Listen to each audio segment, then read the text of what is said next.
All right, everybody, my name is Kimberly Gray, and I'm going to be reading Chapter 13 of Charlotte's Web. Chapter 13, Good Progress. Far into the night, while the other creatures slept, Charlotte worked on her web. First, she ripped out a few of the orb lines near the center. She left the radial lines alone, as they were needed for support.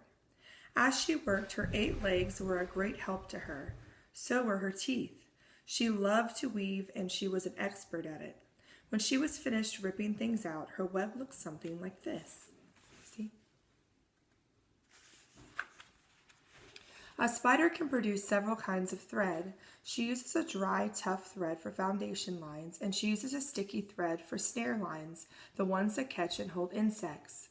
Charlotte decided to use her dry thread for writing the new message. If I write the word terrific with sticky thread, she thought, every bug that comes along will get stuck in it and spoil the effect. Now, let's see. The first letter is T. Charlotte climbed to a point at the top of the left-hand side of the web. Swinging her spinners into position, she attached her thread and then dropped down. As she dropped, her spinning tubes went into action and she let out thread. At the bottom, she attached the thread. This formed the upright part of the letter T. Charlotte was not satisfied, however. She climbed up and made another attachment right next to the first. Then she carried the line down so that she had a double line instead of a single line. It will show up better if I make the whole thing with double lines. She climbed back up, moved over about an inch to the left, touched her spinners to the web, and then carried a line across to the right, forming the top of the T. She repeated this, making it double. Her 8 legs were very, very busy.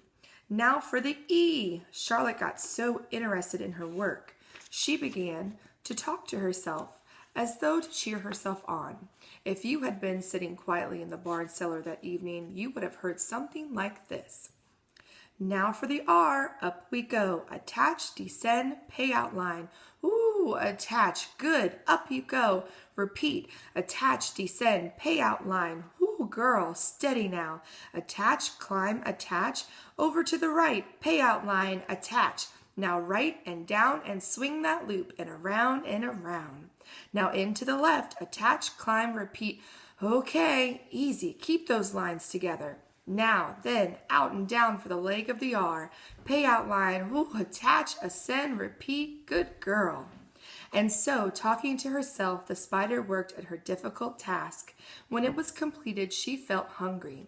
She ate a small bug that she had been saving. Then she slept. Next morning, Wilbur arose and stood beneath the web.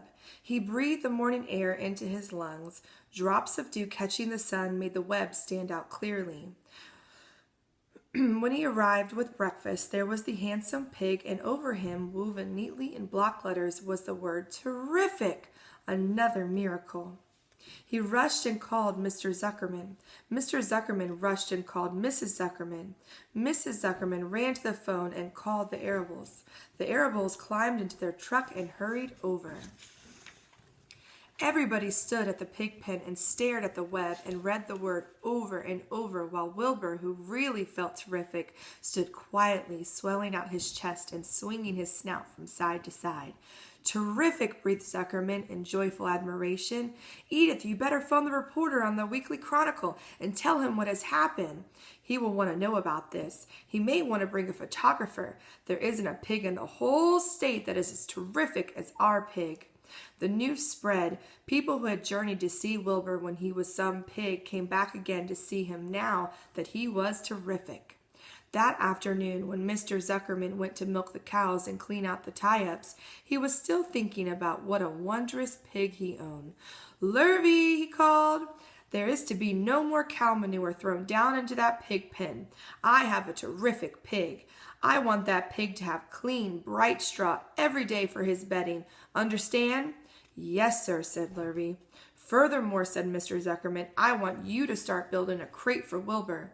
I have decided to take the pig to the county fair on September 6th. Make the crate large and paint it green with gold letters." "What will the letters say?" asked Lurvy. "They should say Zuckerman's Famous Pig." Lurvy picked up a pitchfork and walked away to get some clean straw. Having such an important pig was going to mean plenty of extra work. He could see that. Below the apple orchard, at the end of the path, was the dump where Mr. Zuckerman threw all sorts of trash and stuff that nobody wanted anymore. Here, in a small clearing hidden behind young alders and wild raspberry bushes, was an astonishing pile of old bottles and empty tin cans and dirty rags and bits of metal and broken bottles and broken hinges and broken springs and dead batteries and last month's magazines and old discarded dish mops and tattered overalls and rusty spikes and leaky pails and forgotten stoppers and useless junks of all kinds, including a wrong-sized crank for a broken ice cream freezer. Templeton knew the dump and liked it. There were good hiding places there, excellent cover for a rat, and there was usually a tin can with food still clinging to the inside. Templeton was down there now, rummaging around. When he returned to the barn, he carried in his mouth an advertisement he had torn from a crumpled magazine. "How's this?" he asked, showing the ad to Charlotte. "It says crunchy. Crunchy would be a good word to write in your web." "Just the wrong idea," replied Charlotte. "Couldn't be worse. We don't want Zuckerman to think that Wilbur is crunchy. He might start thinking about crisp, crunchy bacon and tasty ham. That would put ideas into his head. We must advertise Wilbur's noble qualities, not his tastiness. Go get another word, please, Templeton." The rat looked disgusted, but he sneaked away to the dump and was back in a while with a strip of cotton cloth. "How's this?" he asked. "It's a label off an old shirt." Charlotte examined the label. It said pre-shrunk. "I'm sorry, Templeton," she said, "but pre-shrunk is out of the question. We want Zuckerman to think Wilbur is nicely filled, not all shrunk up. I'll have to ask you to try again." "What do you think I am, a messenger boy?" grumbled the rat. "I'm not going to spend all my time chasing down to the dump after advertising material." "Just once more, please," said Charlotte.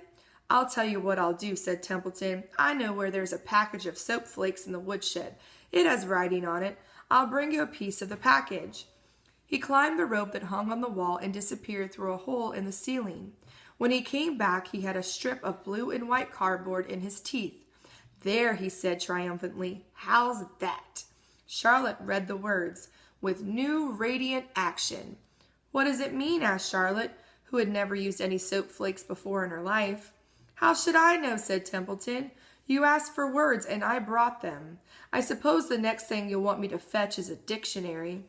Together they studied the soap ad. "With new radiant action," replied Charlotte slowly. "Wilbur!" she called. Wilbur was asleep in the straw. Jumped up. "Run around," commanded Charlotte. "I want to see you in action, to see if you were radiant." Wilbur raced to the end of his yard.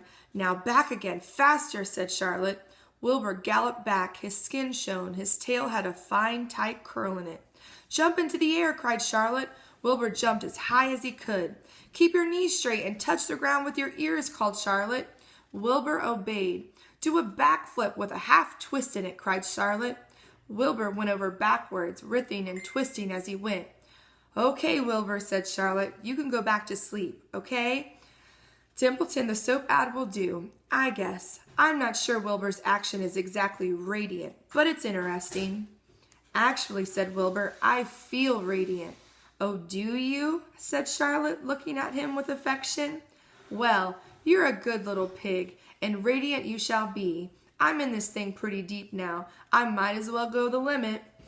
Tired from his romp, Wilbur lay down in the clean straw. He closed his eyes. The straw seemed scratchy, not as comfortable as the cow manure, which was always delightfully soft to lie in. So he pushed the straw to one side and stretched out in the manure. Wilbur sighed. It had been a busy day, his first day of being terrific. Dozens of people had visited his yard during the afternoon, and he had to stand and pose, looking as terrific as he could. Now he was tired. Fern had arrived and seated herself quietly on her stool in the corner. "Tell me a story, Charlotte," said Wilbur as he lay waiting for sleep to come. "Tell me a story." So Charlotte, although she too was tired, did what Wilbur wanted. Once upon a time, she began, I had a beautiful cousin who managed to build her web across a small stream. One day, a tiny fish leaped into the air and got tangled in the web. My cousin was very much surprised, of course. The fish was thrashing wildly. My cousin hardly dared tackle it, but she did. She swooped down and threw great masses of wrapping material around the fish and fought bravely to capture it. Did she succeed? Asked Wilbur. It was a never-to-be-forgotten battle, said Charlotte. There was the fish, caught only by one fin, and its tail wildly thrashing and shining in the sun. There was the web, sagging dangerously under the weight of the fish. How much did the fish weigh? Asked Wilbur. I don't know, said Charlotte. There was my cousin slipping in, dodging out, beaten mercilessly over the head by the wildly thrashing fish, dancing in, dancing out, throwing her threads and fighting hard. First she threw a left around the tail. The fish lashed back. Then a left to the tail and right to the midsection. The fish lashed back. Then she dodged to one side and threw a right and another right to the fin. Then a hard left to the head while the web swayed and stretched. Then what happened? Asked Wilbur. Nothing, said Charlotte. The fish lost the fight. My cousin wrapped it up so tight it couldn't budge.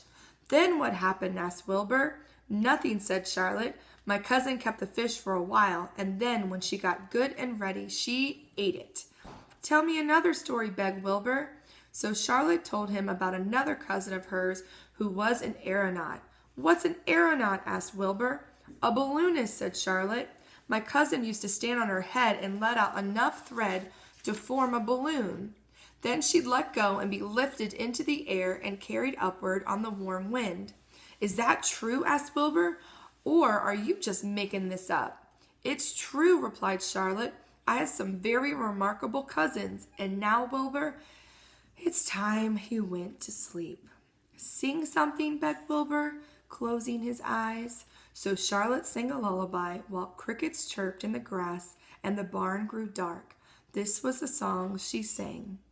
Oh, I cannot sing. Sleep, sleep, my love, my only, deep, deep in the dung and the dark. Be not afraid and be not lonely. This is the hour when frogs and thrushes praise the Lord from the woods and the rushes. Rest from care, my one and only, deep in the dung and the dark. But Wilbur was already asleep. When the song ended, Fern got up and went home. Thanks.